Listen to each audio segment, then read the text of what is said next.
the fact that we're at our 10th comic, and 9 out of those 10 comics has kept the Shanghai Room tradition going of doing a dick joke. Yeah! That's right, again, technically, if you count tucking jokes as dick jokes, some of you that might be sensitive about that, I got nothing for you.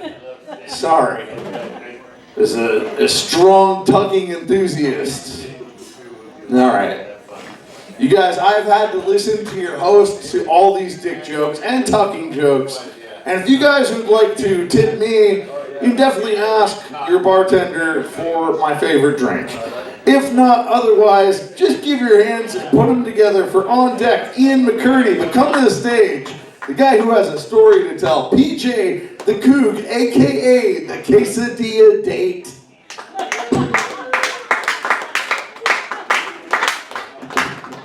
The story's already been told.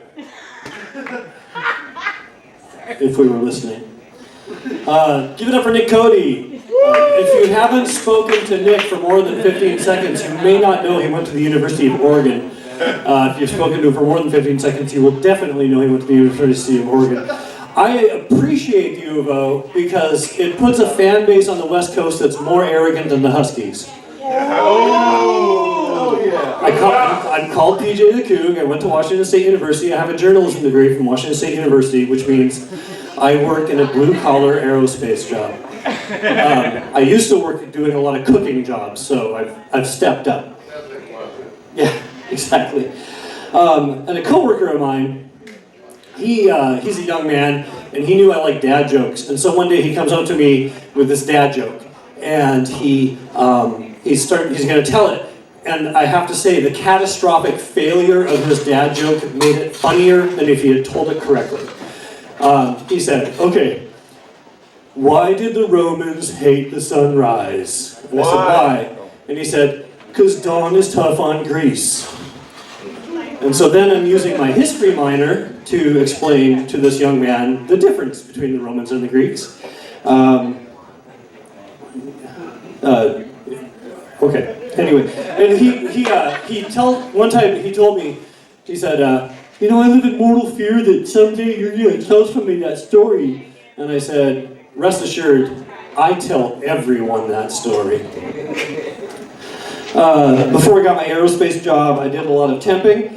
And one time I showed up at a place, I was just doing like paperwork or something like that, and this guy said, my savior has arrived. And I said, well, now I've done some carpentry before, but I'm not really a savior. Type 2 diabetes, that was something that I enjoyed picking up about 25 years ago.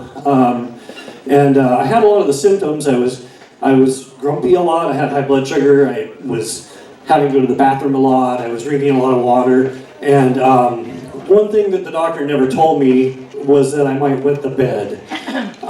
So I'm in bed with my then wife, who got stood up for a quesadilla last night. And I got up and I realized, like, oh no, I'm at the bed and we're staying in a hotel. And so I went off to the bathroom and cleaned myself up, and then, like, being a good American citizen, I climbed in on the other side of the bed, and she rolled over. And in the morning, she gets up, and I'm thinking, like, okay, how do I tell her I wet the bed? How do I tell her I wet the bed? And she said, boy, you were really sweaty last night. And I said, yes, I was. So,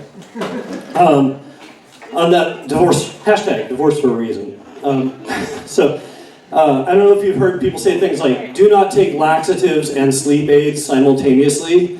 I thought that was a joke, but it turns out that shit is real. And so one of the things when I was in college, I took journalism. I studied journalism, and one of my professors, he was like one of those old school editor types who, cigar chomping, Perry White, J. Jonah Jameson kind of guy, and every day we had a 90-minute long class, and so partway through the class he would give us a little break, mostly so the students could go smoke. And when we were leaving the class, he'd say, okay, when you come back, I'm going to put a poop sheet on your desk. And I kept wondering, well, one day, it wasn't I kept wondering, okay, one day I was pretending to be a Russian student or something like that, and the class clown, and I said, if you put a poop sheet on my desk, I will be very angry. But now that I think about taking X-Lax and sleep aids, maybe that's what he meant by a poop sheet. Let's see. One of my daughters used to be a cheerleader, and they used to do like be aggressive, be aggressive, BEAGGRESSIVE.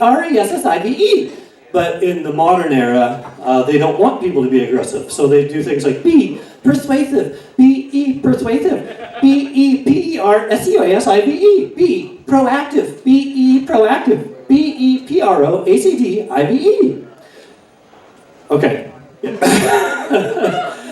I thought that my skill at spelling those words so well would be enough, but that's all my time. Thank you very much.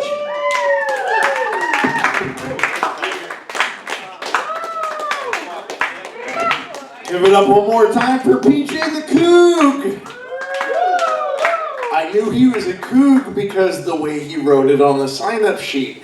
And I knew he was a journalism major because it wasn't the lack of writing or jokes, it was the lack of anyone ever telling him to slow down.